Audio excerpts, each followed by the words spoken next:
So if you'd like to hear any lore, make sure in the Discord, because I usually ask a question, and the first person to get the question right gets to pick this week's lore. I pick this week's lore because of my back injury, and that's why I'm sitting. But if you'd like to hear any lore whatsoever, make sure you're there. And this week, I picked Vault 81 from Fallout 4.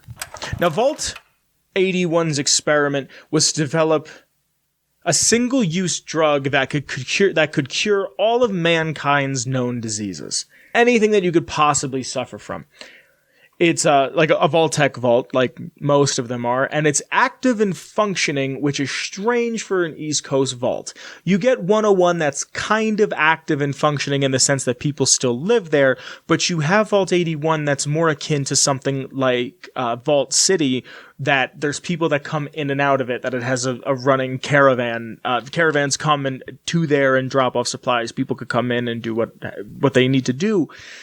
Now, its former overseer, Dr. Ovlet, was told what the experiment would be during their briefing, and it was pretty much to turn people into human guinea pigs so they could test on them. Knowing Vault-Tec, this wasn't so much, hey, let's cure people, as it probably was more Auschwitzian of just like, let's experiment on people. So from the Overseer's terminal, I have something here that I paraphrased slightly. I was given the full briefing. Vault-Tec is asking us to do clinical trials on humans. I've seen the administration roster. There are good people planning to live in Vault 81, and I have little doubt that the vaults will come into use eventually. I won't reward the trust of the people by treating them like guinea pigs. Now, after finding out about this, the Overseer, Dr. Ovlet, wants to blow the whistle on Vault-Tec and say, hey, this is scary. This is very Camps-esque. This is very, death for humans, for the sake of death for humans.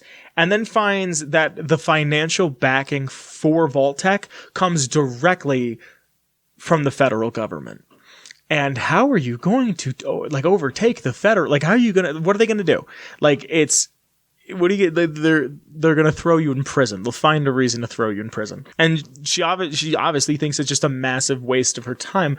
Now, on October 23rd, 2077, the day of the Great War, the day the bombs fell, Dr. Ovlet received the call to start the experiment, but sabotaged the call and made it so it didn't call the science staff to the vault. Now, 3 people actually did show up for the scientific team. Kenneth Collins, Jim Flint, and Burrow. That's just his name. It's just listed as Burrow, as I'm assuming the last name. And Burrow wasn't even there on purpose. He was there to just check things out and thought it was a drill and happened to be part of the team. The other 2 just showed up. They were part of it. Now, these 3 worked on the cures. Dr. Ovlet watched over the team and had to personally approve of the team's move to phase 2, being animal testing, and phase 3, which was human testing. Now, before the human testing could begin, Dr. Ovlet disabled the delivery system so it couldn't infect other Vault Dwellers. So there was no way that the scientists could interact with the Vault Dwellers once this disease or what have you would be spread to another person. Even just from being through a pandemic in the past, what feels like 6 years, imagine finding a solid steel door shut solid, shut airtight, and then you open it and you're the first people to open it, and then something like COVID or something like the measles or the plague or even just the common cold comes out. What do? There's no way to combat that. Nobody has heard of these things in years. You have essentially made a petri dish that once breathed in, you're screwed. When the Overseer cut off the direct link to the general population of Vault 81, she also sealed off the entrances and the exits from the lab, or as they refer to it as the secret vault, leaving them there to die. So the 3 scientists were just there to die. That's the rest of their life, was to be in there and die. Now, the Overseer made sure that they had enough food and water and other resources and supplies to live out the rest of their lives comfortably. The Overseer also kept the true nature of the vault away from any of the dwellers. So as far as the dwellers knew, they were a control vault. As far as they knew, anybody in there that wasn't on the science team or the original Overseer, and I can only imagine the Overseer didn't tell the next Overseer, or maybe they did.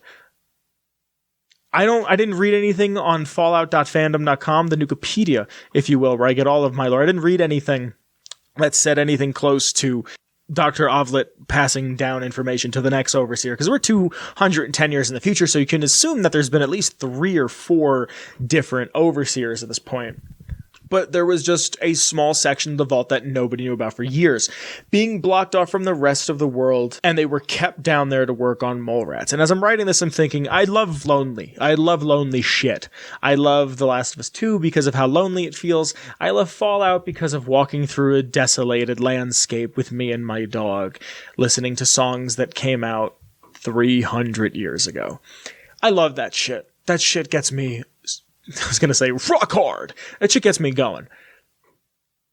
And just you and 2 other people and a robot in a small confined, maybe 5-6 rooms. That's it. Working on mole rats. Like, I want to see that. Like, I want to see the Twilight Zone episode of that, where it's just 3 people working on something. Do you develop relationships? I'm not saying sexual. Watch out, furries. Do you create some sort of a relationship with the rats? Do you name them? Is it Malthusian? Like, what happens? Dr. Collins modified a Miss Nanny lab assistant to take on more responsibility, and this is where we get the lovable Miss Nanny robot, Curie. Now, when the rest of the team of scientists eventually died of old age, Curie continued to work. Now, Curie spends decades discovering the cure, all these different cures of what she needs to be making, and by 2204 she has finalized the cure.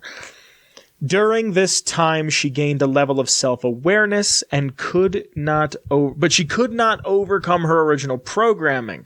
This means even though in her research she found the cure, she was still requiring authorization from a Vault-Tec employee so she could leave the vault. She's essentially standing there, idling for several decades. This is 2204, so another 70-something years, another 73 years before somebody would come and say, hey, you can go. She's sitting there for 70-something years idling, waiting for a security job to go, good job, Curie. You can go home now.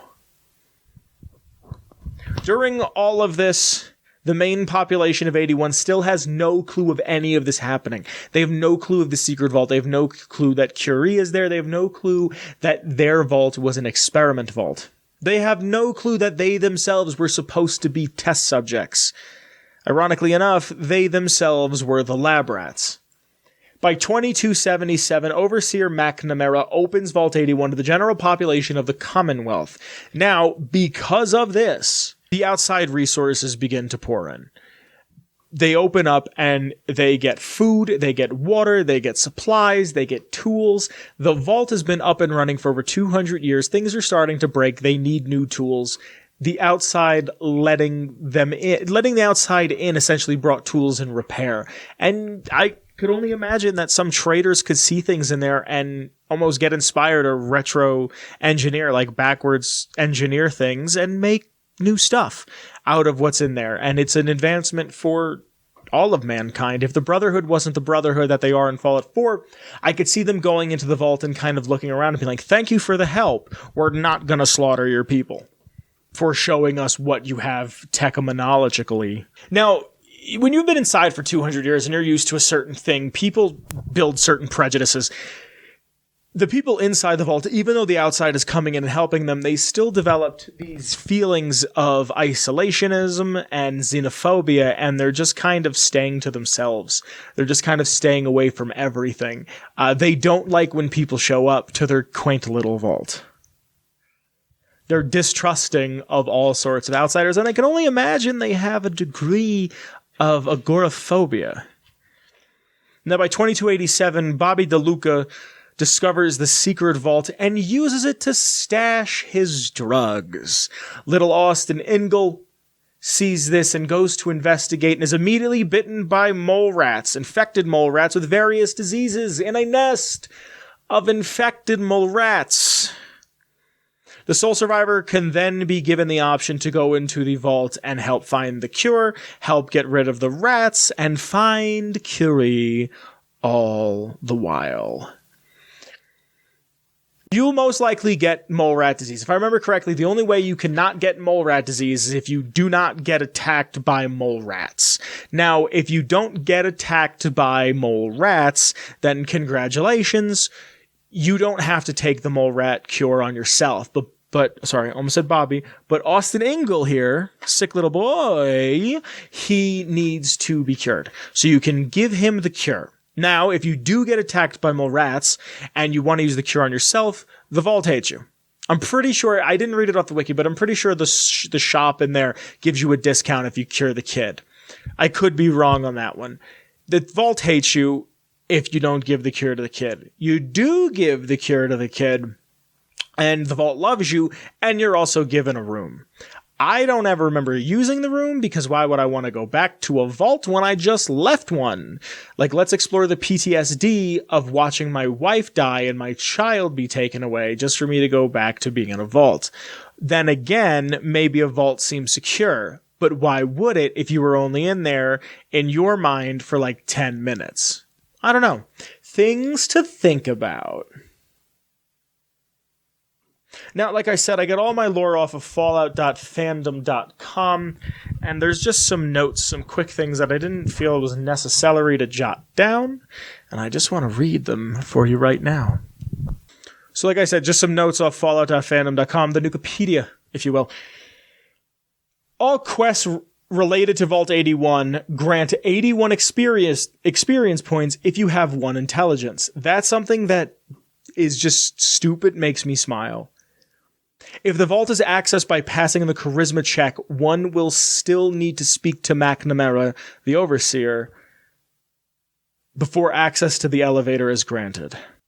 This wouldn't happen to me because when I played Fallout 4, I made sure I wore my vault suit the whole time and just layered armor onto it. If one is still wearing the Vault 11 suit, the Vault 81 inhabitants will comment on their vault suit, on the player's vault suit. Sometimes they will comment on the player character being from a vault without them wearing a vault suit or having interacted with them before. I'm pretty sure that's like a way you get in too. Is there like, you have a vault suit and you have a Pip-Boy? Oh my gosh. If you bring Dogmeat, Preston Garvin, McCready, Kate, Paladin Dance, Hancock, Strong, Piper, or Nick Valentine, the vault security will ask Overseer McNamara for permission to allow entrance. There is no audio file for having a second companion along with Dogmeat when first entering. This is only accessible in the game files. If you bring Deacon, he will change into his disguise into a Vault 81 jumpsuit. Had no clue. If one brings Paladin Dance, the Vault security will sarcastically question his seriousness. If you bring X688, some dwellers may recognize him as an Institute Courser. If you bring Hancock, some dwellers will insult him for being a ghoul. If you bring Curie, after enabling her as a companion, she will request to leave the vault, even though she still follows you around. If one is wearing a suit of power armor, there will be numerous comments of both fear and admiration from the residents. If you're wearing the Silver Shroud costume, there will be questions about it being Halloween. When first entering the vault, the sole survivor will be asked to go see Dr. Forsyth. He will then ask for a donation of blood for his research to study the change in human DNA. I don't remember that happening. This one never happened to me. In a random encounter, the player character can come across a band of raiders holding Vault 81 residents hostage. Upon killing the raiders, should the vault dwellers survive, he will thank the player and return to his vault. That never happened to me. All the clocks in the vault are stuck at 9:47, meaning the residents have made no effort to repair them. Even after 210 years, it is not clear how the nuclear blast would have impacted the clocks sealed inside of a vault. There is a scripted scene where the goat is explained to the children as the player character enters the classroom, due to it only being intended to run once, and the quest script ending when Katie goes to bed. It ends before one even enters 81. That's crazy. During the beginning of the game, the news anchor announces that there's still openings in Vault 81. So that's really it. I don't know why I don't have like any memory whatsoever of this vault. I just remember doing it. I remember when the game came out, we all my friend group and I kind of were all messaging each other going, oh, have you done this yet? Have you done that? Yeah, without trying to spoil it. I was like, hey, shoot a rocket. Really satisfying. And then someone got to Vault 81 and goes, I found a vault and everyone here is very plump. And I was like, oh, cannibalism. And it wasn't. I like this vault. I like the idea of this vault. I like a vault where the vault overseer was just like, nope. Like, imagine if that's what the overseer for 76 did. It was like, nah, we're staying inside. We wouldn't have that game. I'm just being salty. I'm sorry, everybody. I like this vault a lot. I like that this is the only vault that I remember other than the one you find Nick at, and I don't even remember the number. There's one with kids, do not remember, and then there's the one with the drugs that I don't like to think about. Anyway, yeah, fun times. Fallout 4. That, my friends, is this week's lore. Hey, hi, it's Vince. I hope you enjoyed that video you just watched. If you'd like to support in any sort of way, in the description below there's links to my Twitter, the show's Twitter, and the Patreon. You could support at any level, and you could be on screen like some of the names are currently. I hope to see you soon. Thank you for watching, and if you get a chance, check out another one of my videos. I'd really appreciate it. Share it with a friend. Cool. I'll see you guys later. Be safe. I love you. Bye.